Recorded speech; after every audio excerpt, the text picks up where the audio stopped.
Il-General Workers Union tikkundanna t-teddid tal-Malta fuq il-ħaddiema u talbet lill-Ministru Tonio Fenek biex isejjaħ laqgħa urġenti.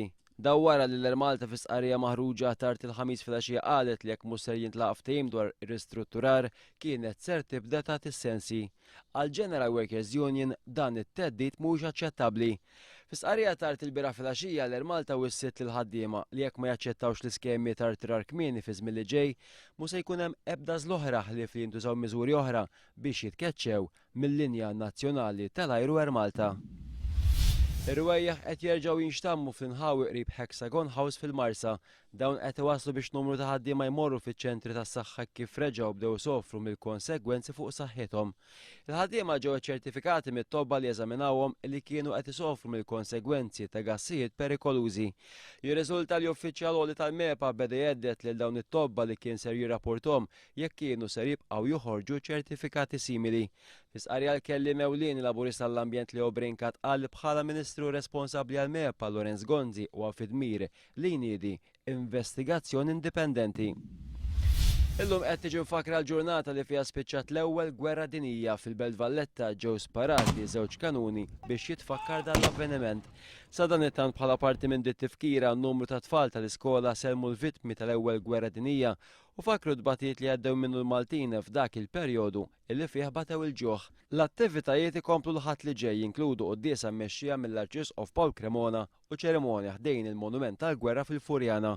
L-appell tradizzjonali mill-Popi Dejjeb il-Fund biex joffru xi ħaġa bħala għajnuna lill-familjari tal-vittmi taż-żewġ gwerer. Il-Partit Laburista ingħata l-Equality Mark Certification mill-Kummissjoni Nazzjonali għall Promozzjoni tal-Ugwaljanza. Il-Partit Laburista sar l-ewwel partit politiku f'Malta li kiseb din il-marka. Fi sqarrija l-Partit Laburista qal jinsab impenjat li jippromuovi l-ugwaljanza u jkun kontra kull tip ta' diskriminazzjoni fuq il-post tax-xogħol.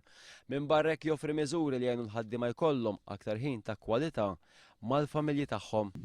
U fl-aħħar nett il-Prim Ministru ġdid tal-Greċja Lukas Papademos qal li l-prijorità f'dal-gvern ta' koalizzjoni se tkun iżhom l-għaqda biex il-Greċja ma toħroġ miż-żona euro. Jgħid li l-munita euro hija importanti għall prosperità u l-għażliet li se jsiru għandhom ikunu deċiżivi għall poplu Grek.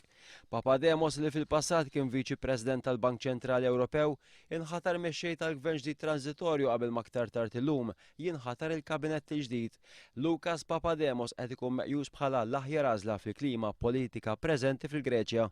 Meqjus bħala strumentali biex il-Greċja għamlet it-tranzizzjoni mid-drakma l-euro u għalhekk li ser jimpenja ruħu biex il-pajjiż jibqa' jadotta din il-munita Ewropea.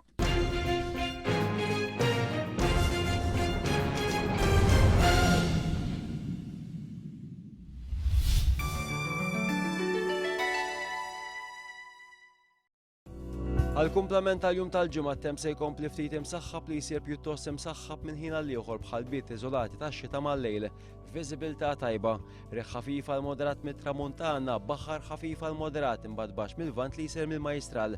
Temperaturi l-ogħla 20 grad, l-inqas 16, tal-baħar 22 grad Celsius, indiċi UV ta' 3.